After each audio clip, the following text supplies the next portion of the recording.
I grew up in Africa and always believed that crocodiles and people don't mix.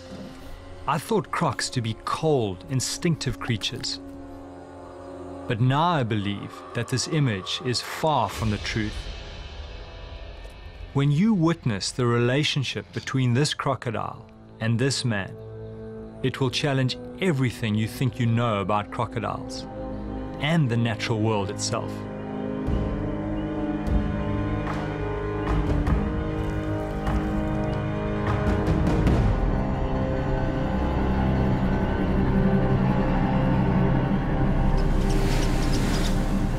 My journey of belief starts here in southern Africa, on a boat in the Okavango Delta. My name is Horrocks, and I was one of the first people to dive underwater with Nile crocodiles.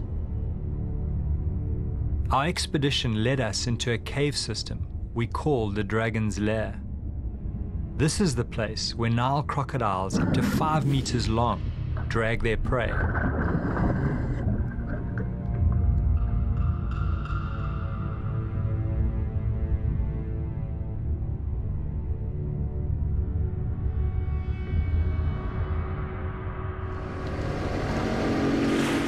Our guide was veteran riverman Greg Thompson. The scary thing with crocodiles is they're one of the only animals that consider people as food. Underwater, we had an experience that challenged all that. We had an encounter with an animal that was just unlike anything we had experienced before. It allowed us to be so close. Why was this animal not showing any aggression? Why did it allow us to be with it for hours? These intimate moments revealed an aspect of crocodile nature I had not thought possible. It felt as though the crocodile had invited us into its lair, as if enjoying our presence. And I started thinking, would it be possible for a crocodile to form a bond with a human, an animal we've always thought incapable of feelings?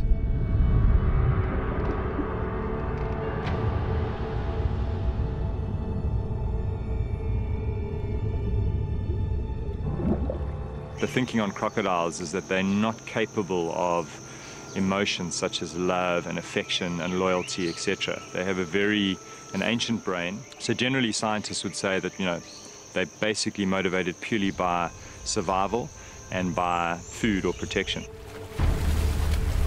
It was strange, and sometimes I think I simply imagined the whole encounter. But ever since then, I've been obsessed by this question. Can a croc understand and share the feelings of a human? In my search for an answer, I stumbled across what seemed an unbelievable story about a 1,000-pound crocodile who is supposed to live in harmony with a man. This man and this crocodile are said to live in Costa Rica. I had to investigate. Coming to Costa Rica, there's just this real sense of almost going back in time into a kind of prehistoric world. It has massive amounts of tropical rainforest, and it's bordered by 2 oceans. It is also the perfect home for the American crocodile. Some say American crocs are a less aggressive species than Nile crocs. It's true the statistics show far fewer attacks than Niles, but like all crocodiles, they are supreme hunters. And in Central America, and Costa Rica in particular, they have most definitely attacked and even killed people.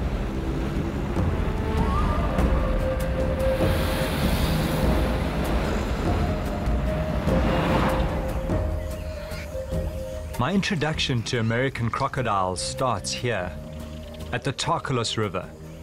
It's the best place in Costa Rica to see American crocs. They are densely packed, 25 crocs per kilometer. I'm looking for a man called Juan Betrayal. He's really well known in these parts because he was actually attacked by a huge crocodile and dragged underwater, and managed to escape by digging his fingers in its eyes.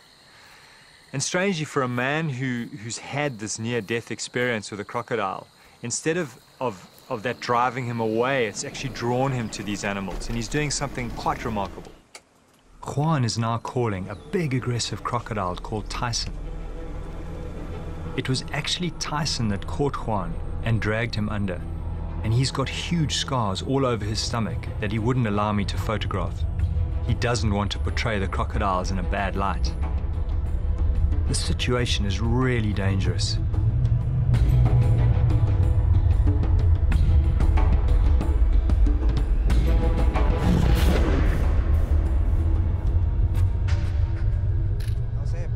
Conocer a la gente que pues todos los cocodrilos no son tan agresivos como a veces parecen.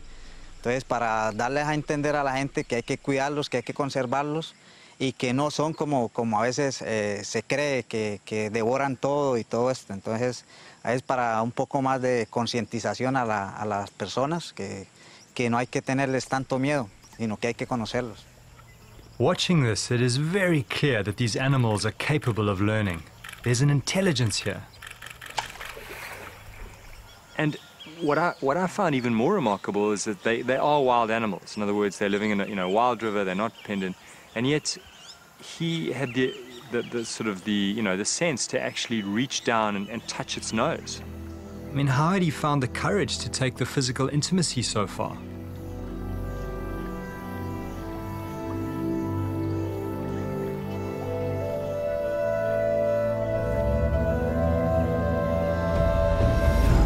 This is incredible. It clearly says something about the possible relationship between crocs and people. At the very least, challenges the perception of the instinctive attacking croc. But I'm not forgetting that Juan has been dragged under and bitten.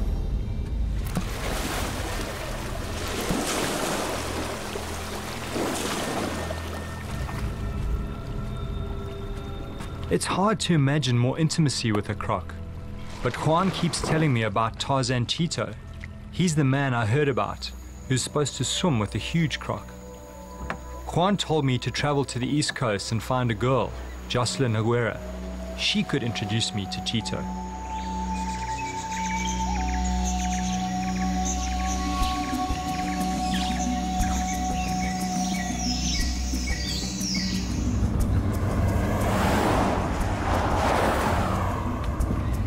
I caught a taxi across the width of Costa Rica to the town of Siquirres, where I managed to track down Jocelyn Aguero. She'd been attacked by a crocodile and saved out of its jaws by Cheeto. Luego cuando yo ya sentí que yo no aguantaba más, entonces yo dije que sea la mano de Dios. Y después me sacó, Cheeto estaba ahí pescando. Y él me sacó, se dio un bombazo y seguramente al sentir que...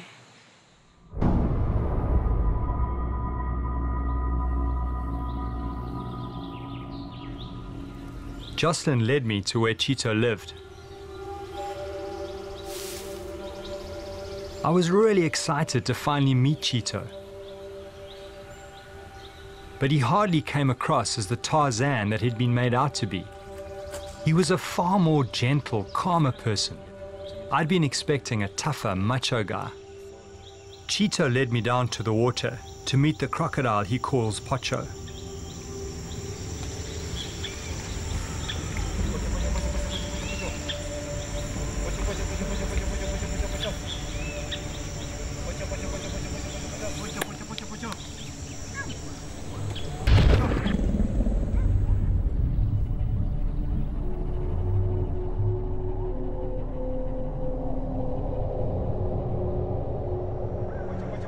I felt a bit nervous, but I could immediately sense that Cheeto was not afraid. The crocodile seemed to be responding to his voice. I just can't imagine him actually getting into the water with this animal. You see the face, the eyes? He's happy, his eye, looking. See it? When you see the eyes open. ugly, Yeah. it's a little something happening, but he's really happy with this. The eyes, trust me. Pocho is a monster, at least 16 foot long, with a massive girth.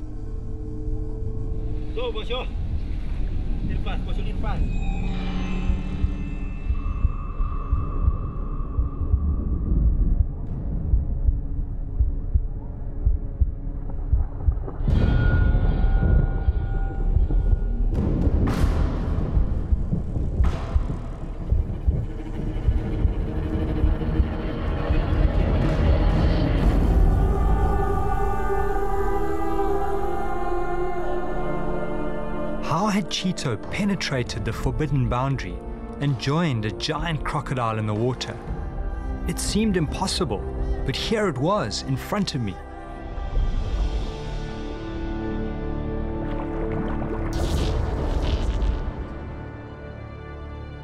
His life story is like something out of a fantasy book, not unlike Tarzan.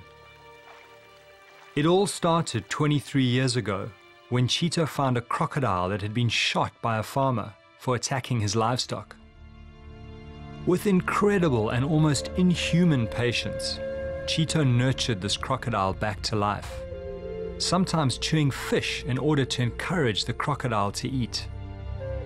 It took him 3 years to get the crocodile back to full health, and after that, because it grew so quickly, he named it Pocho, which means a big, strong, handsome guy. He claimed that during this period of care and recuperation, a really strong bond started to develop between the two of them, something which my research had told me was highly unlikely. I think he don't want to make me never hurt me because we have 20 years together, and maybe we would have a problem in 3 years, 2 years, and now it's 20 years and nothing.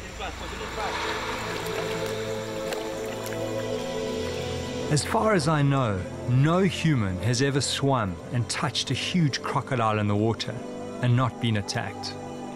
What Pocho is allowing has probably never been seen before in the history of the human-animal world. Yeah, meeting Chito is just like, my strongest impression was almost, it's like meeting a kind of modern-day shaman. He clearly has a very, very strong affinity with nature, and he spent a huge amount of time in nature as well. And that passion, that commitment is very, very evident.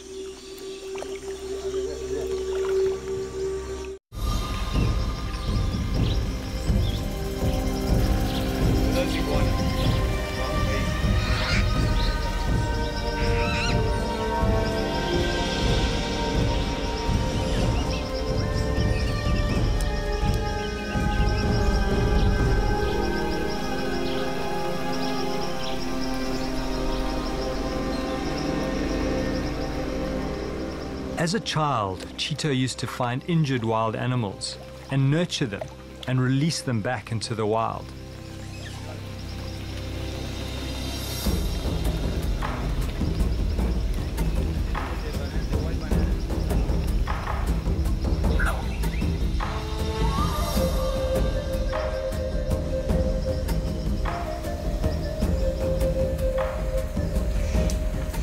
The more I spent time with Chito, the more I realized that he has this incredible sensitivity to animals and wilderness. Could it be that the sensitivity gives him the edge? Is it this that gives him the ability to interact with Pocho? I'm really hoping that I can tap into this and develop this understanding in myself, get a better understanding of this mystery.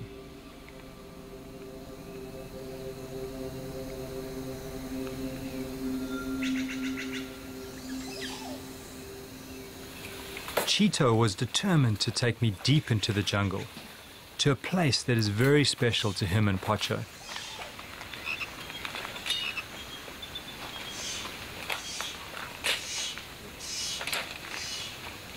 Okay, when Pocho come here, you see the same like a hole? The incredible thing is that once Pocho actually regained his bulk and he started recovering, word got out that Chito had this animal, and of course he didn't have a license for it, so the police came to try and take it away from him, and he brought it to this area. There's a beautiful little pond over there which is very hidden, and basically when the police did come, he would come and stay here and he'd live inside here, so he could be very close to Pocho, and then applied for papers, and then once he got the papers he then felt safe to take Pocho back. My first wife, she left me because I spent so many hours here, so many days with Poncho, so she thinks I'm crazy. How I want to be so many days with animals, and that skinny animal. What the hell are you doing with that skinny animal, she say. And I'm here to save Pocho, because somebody want to take Pocho, so I have to bring him here and spend my time here. So my first wife don't like it. She say I'm crazy, so she go. There was a lot of bats. And this was like my... Chito lived in this tree for weeks on end, putting up with the bats and the mosquitoes. And this is where he really lived up to his nickname of Tarzan Chito. My gun. Yeah, my machete only. I like my wife and I love her, but I can't get. I think I can't get another poncho, but I can get another wife, but I can't get another poncho because it's one in a million, and that was like a God give me a bless with poncho. Now Chito's happily married to his second wife, Olga, and they have a young daughter called Shakira. No, nunca, porque Pocho es como un hijo para nosotros y uno nunca se sentiría celoso de un hijo hacia un padre.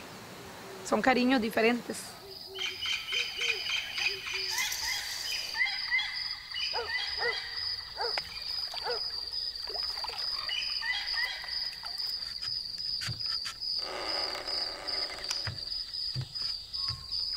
His family were initially very concerned that the crocodile would eat him. So Chito had to sneak out in the middle of the night to be with his beloved crocodile. Chito's wife, Olga, thought he was actually out drinking with his buddies. But she became suspicious when he kept coming home with his clothes wet. Y él entró y estaba mojado, entonces yo le pregunté por qué y me dijo que se había caído en el estanque que hay frente a la casa. Pero le seguí preguntando y preguntando y me di cuenta que era que estaba con el cocodrilo adentro. Yo me entrego totalmente a Pocho, el sentimiento mío. I give myself totally to Pocho. The feeling I have is like when I go to sleep. I feel very calm. When the night comes, I feel at peace in the natural world with Pocho. Full moon is the height of our coming together. It's when crocodiles are most alert because all the other animals are very active. It's the hunting time. His worst time is when it thunders. He gets out of the water. I think he knows the lightning is dangerous.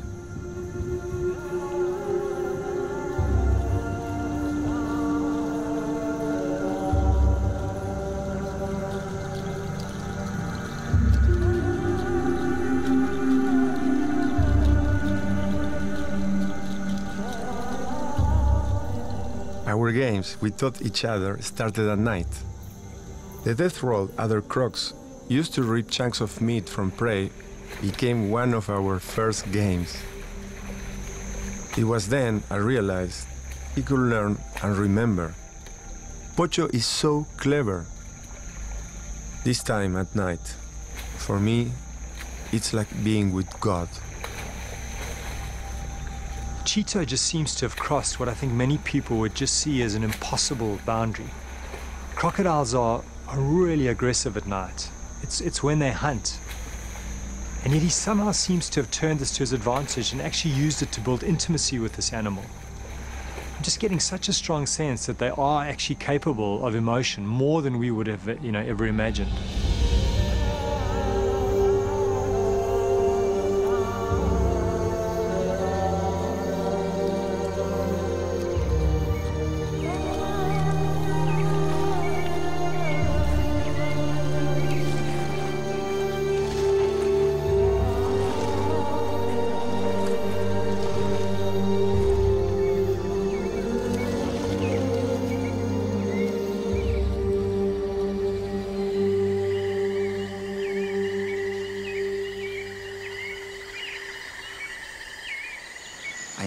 I feel like an animal, so they feel me like a brother, like something.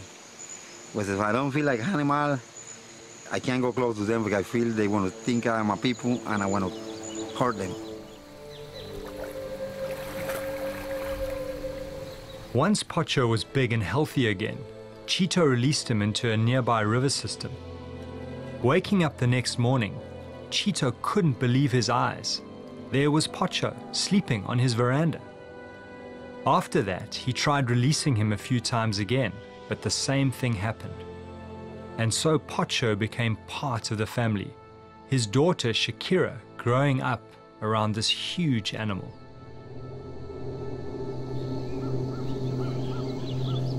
A mí me gustaría ir a la laguna y jugar con Pocho, pero mis papás no me dejan.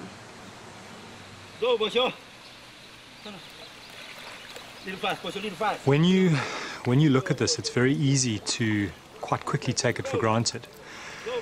And I don't know of anyone else who has as intimate a relationship as Cheeto does with the reptile. But in the research that I've done, there have been people who've had relationships with reptiles for, up to 10 years, and everything's fine, and all of a sudden they get eaten. And I think you've just got to realize that every time he gets into the water, he's running a significant risk. Relax, man, relax. Sleep a little bit. Relax, enjoy. Cuando yo estoy hablando con la gente, when I'm alone with Pocho, I feel like an animal. I feel crocodile. Often I think back to his injury, how we had to heal it. I feel completely connected to Pocho. I am part of the nature of this animal. Every animal needs stimulation.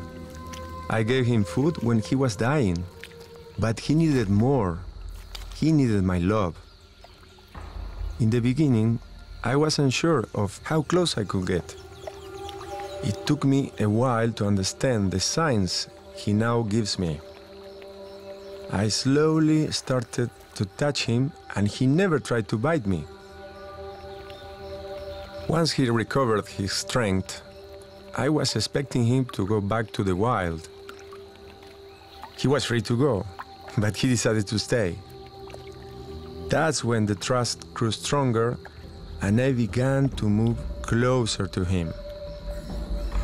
Sometimes he will go for me with his mouth open, but just before he bit me, he will stop and close his mouth. I tried to hold him when he began to swim, so that he will respect my strength. At first, I was scared when he got crazy and threw me off. Then I learned to read his moves. So much of his feelings is in his eyes. When Pocho is anxious, you can see a lot of blinking in his eyes. His eyes says plenty. When he's happy, his eyes are normal. I can tell this because I look at his eyes every day.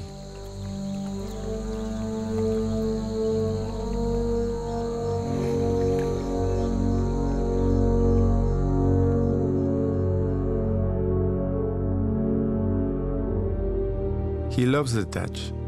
He loves me. He also watches my eyes. I communicate through my eyes that I don't want to hurt him. Pocho no me ve a mí hace rato, entonces yo vengo y tal vez vine de San José. Cuando vine con ellos, vengo y me siento con él ahí, y al rato me descanso un rato ahí. El calor de él, yo me siento tranquilo y me acuesto ahí me ruleo un rato con él.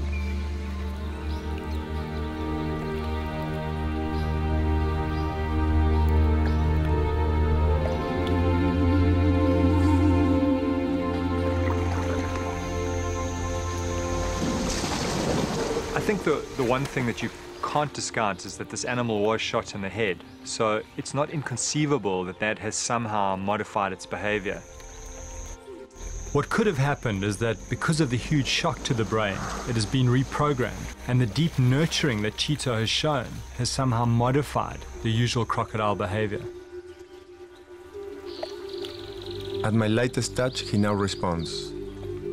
If I try to force him in any way, he just uses his strength. He pushes me out of the way. This touching language took 3 years to develop. There is another form of communication. You see, crocs can feel a struggling animal from hundreds of meters away. I use the vibration I make with my hands in the water to communicate with him.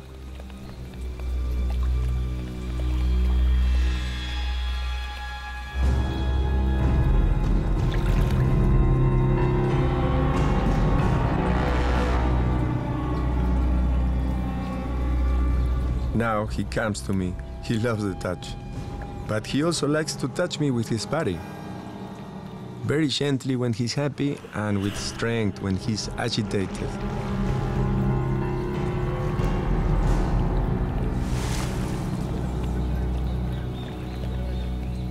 We have this routine of movements we have created over the years, like two dancers. We are in a dance.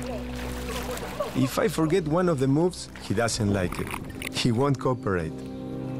That's when I have to go back and do the movement again. Then he does it much better and he's happy again. I never push him. I only try things twice. If he doesn't do it, I leave him. You can't push a 1,000-pound animal around. When you first see this, you immediately think it's impossible. And then, of course, you start to, as a human being, you try and think of some kind of rational explanation for it. And the first thing that comes to mind, of course, is that it's a feeding dependency. But there are periods of time where he doesn't feed the animal for up to 3 weeks, and yet the animal still comes to him. It still seems to seek out that connection and that interaction with him. When I give him food, I hit him with the fish. So he associates that feeling with biting and eating. When I touch him with my hand, I touch him gently, so that he knows it isn't food and won't bite me. He gets excited when I go in the water. He loves the touch. He loves to play. If I had to go away for a few days, he gets agitated. He waits for me. He doesn't bite me because he respects me.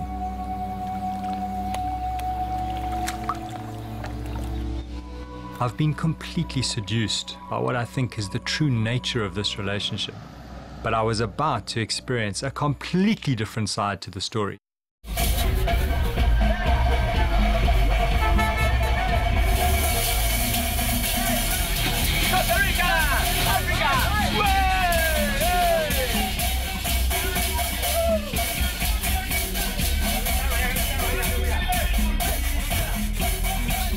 I was suddenly swept up in this musical journey through town, which was actually a way of advertising the show that Chito was going to be performing on Sunday.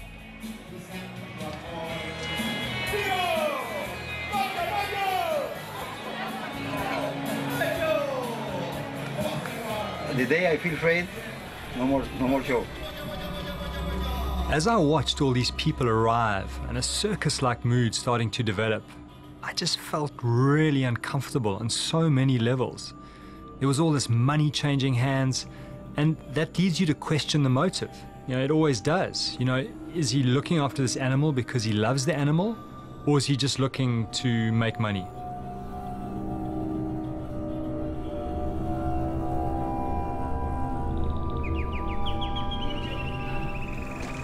What I'm seeing today is just very much, it's like very commercial and it's almost a bit disappointing.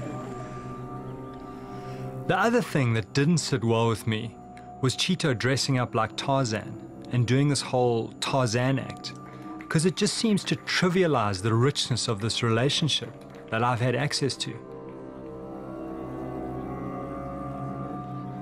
Watching the crowd, it's very clear that they are fascinated by what's going on. What's interesting is their way of making sense of it is simply to write Chito off as completely crazy.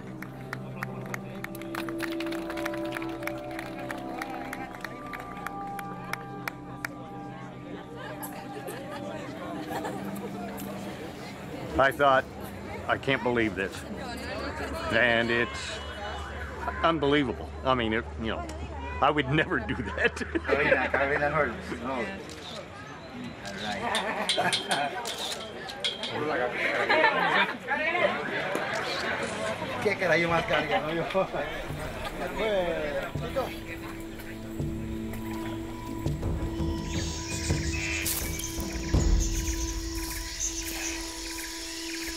When I first saw those pictures of Chito, I immediately had this fantasy of him as being some kind of noble savage with this incredible connection with this animal that I could learn a great deal from. And when I met him, he absolutely lived up to that fantasy on many, many levels. But when I saw that show, I was in many ways just devastated, because it just challenged my whole fantasy of what I thought Chito was and what he represented. And I really struggled with that. I almost almost just wanted to pretend that that wasn't happening.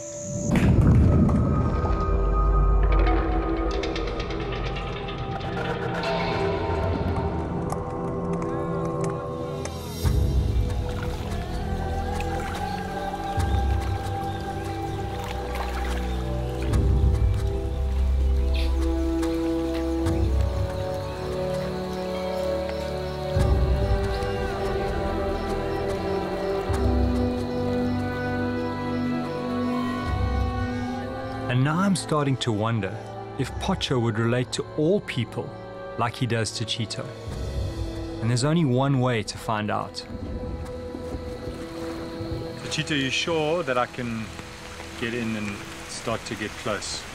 Yes, we worked a little bit this morning and the crocodile kind of feel you already. Okay. So don't afraid. Okay. Trust me, okay, and trust the crocodile. Okay. When I say, you stop a little bit. But don't run away, because if you run away, the guy want to think you're afraid and he want to follow you. Okay. So you feel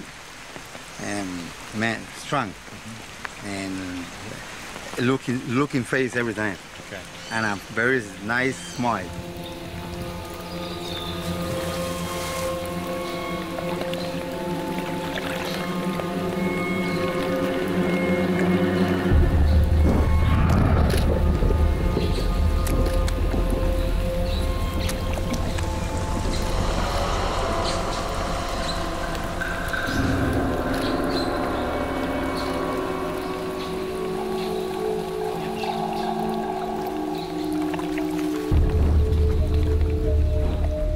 The first time I got into the water with Cheeto and Pocho, I was really relying on Cheeto to put himself between me and the crocodile at all times and minimize the risk of an attack.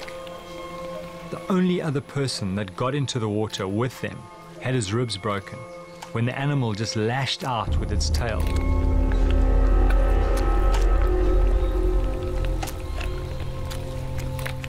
I need to be really careful.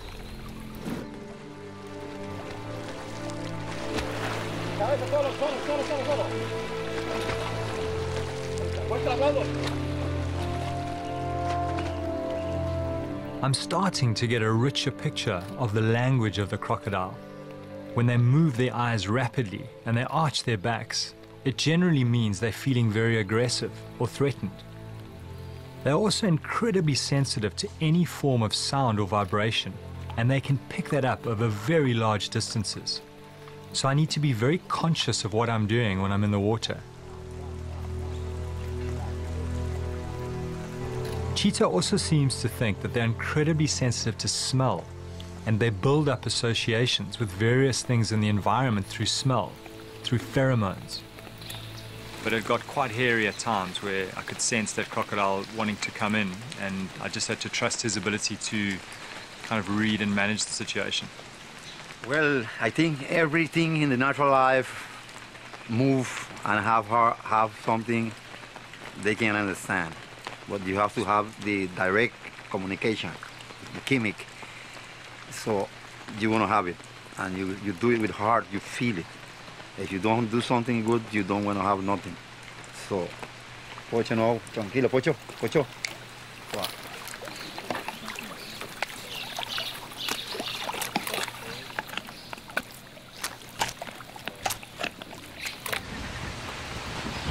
Tomorrow I've decided to put the camera down and get into the water with the animal without Cheeto creating a barrier between me and that animal. I've learned the easy things. I've learned the cues, the arching of the back, the rapid eye movement, the things that you can learn from distant observation. But the critical thing that I need to put into practice and experience is actually trying to influence that animal through my own mental state. And the only way to do that is to actually get in the water and get close to the animal. Yeah, Pocho. So, Cheeto, can the crocodile feel your emotion? I mean, is that important? Very important. That's the way you feel it. The way it's checking you. Yeah. They can feel. Yeah. Very special guy. The rain is not so good, but this guy good. Okay. Yeah. So you only trust me. Yeah. Feel. I trust you. I need you to take off your shirt, you know, because Poncho maybe Cheeto wanted me to take my shirt off because the croc is used to him in the water without his shirt. When Cheeto's working with Pocho, he's constantly talking to him as if he's talking to a human. And what's more important than the words themselves is the actual way they're spoken. I'm really just trying to control my fear. Yeah, I think the risks, I mean, I've weighed up the risks, and the risks are fine.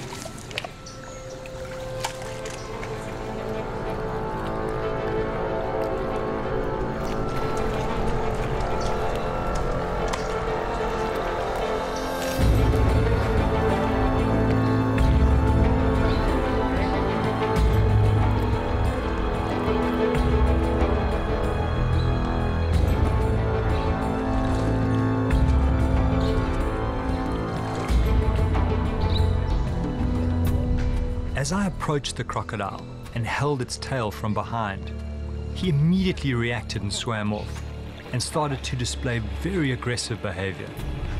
He was clearly not happy with my presence in the water. His arched tail in crocodile language indicated he was agitated. And this is interesting because it's clearly the relationship is between the crocodile and Cheeto. That's where the trust lies. So that's the basis of this entire relationship. I'd been rejected by this crocodile and I was leaving the next day. I just wanted one more chance to see if I could create some kind of connection. Before I met Cheeto, I would never have considered engaging a 16-foot male crocodile on the surface.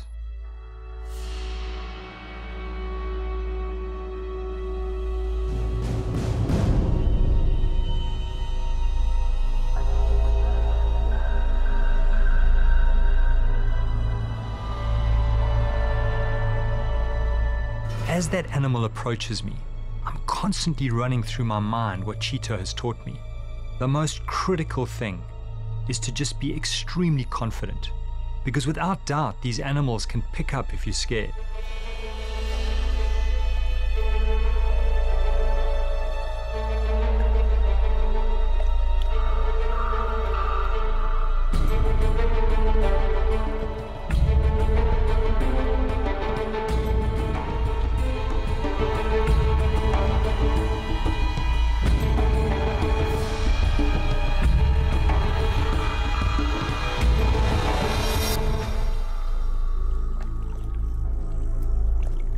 As Pocho disengaged and swam past, I reached out and touched the dragon.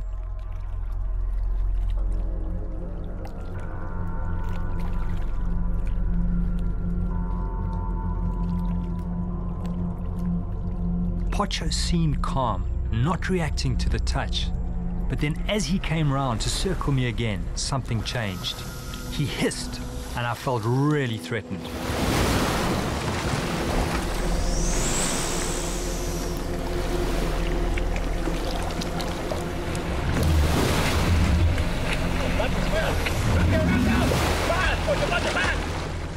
You feel vulnerable. I mean, those teeth coming towards you, it's pretty, it's pretty scary. But in my mind, I already had a positive outcome.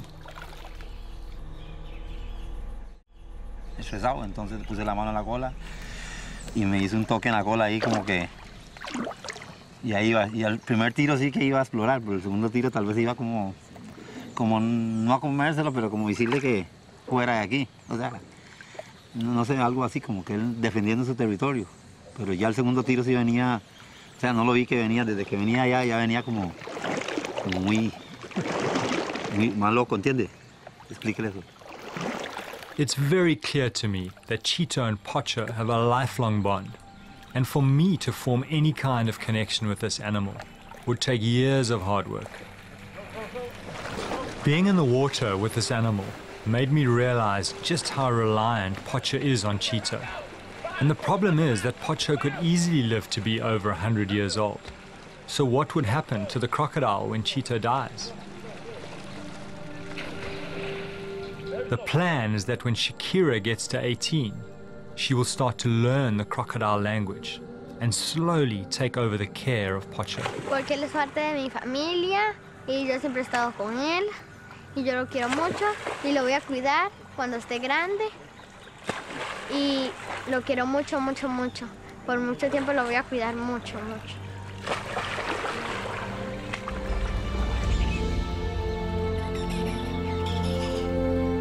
I think what's important here is that there really is a commitment to the lifelong care of this animal.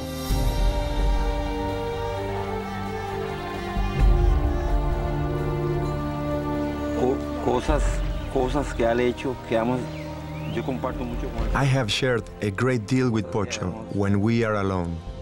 Que él ha hecho hacia mí. Things that he has done to me, nobody has seen them. If I have a problem or a difficult situation, I come to him. I speak to him. I feel that he understands me and he answers me back, like saying, "Be patient. There is a God that knows things, and everything will be all right."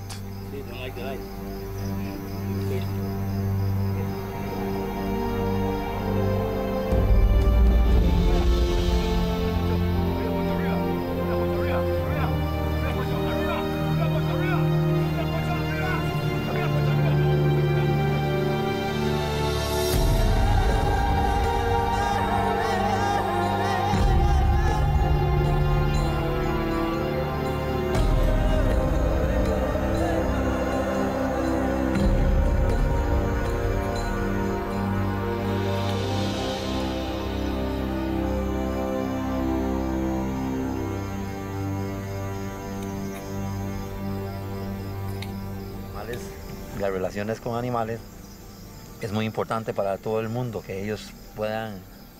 The relationship with animals is very important for all the world. People don't understand, but people like you who are close to nature get it fast. Other people think I'm crazy, and this is why it's so important for you to be here, because that way you can tell the world about my relationship and what it means for me as a human to have this friendship with Pocho.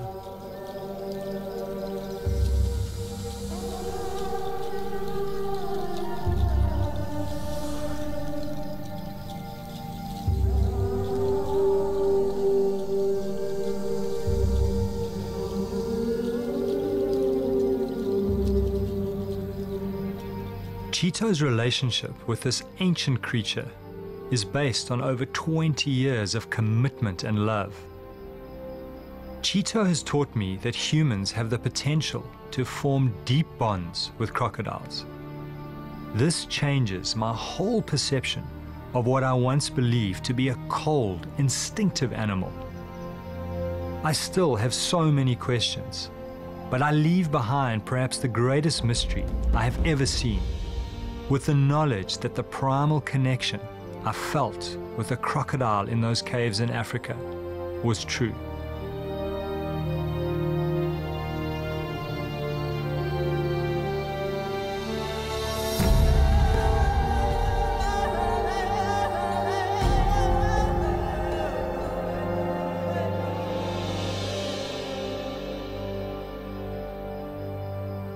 And that's where I thought the story ended.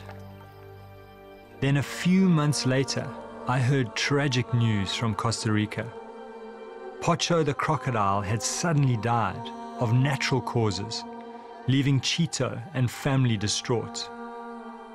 And I wondered in my sadness if the world would ever see a man and a crocodile in love again.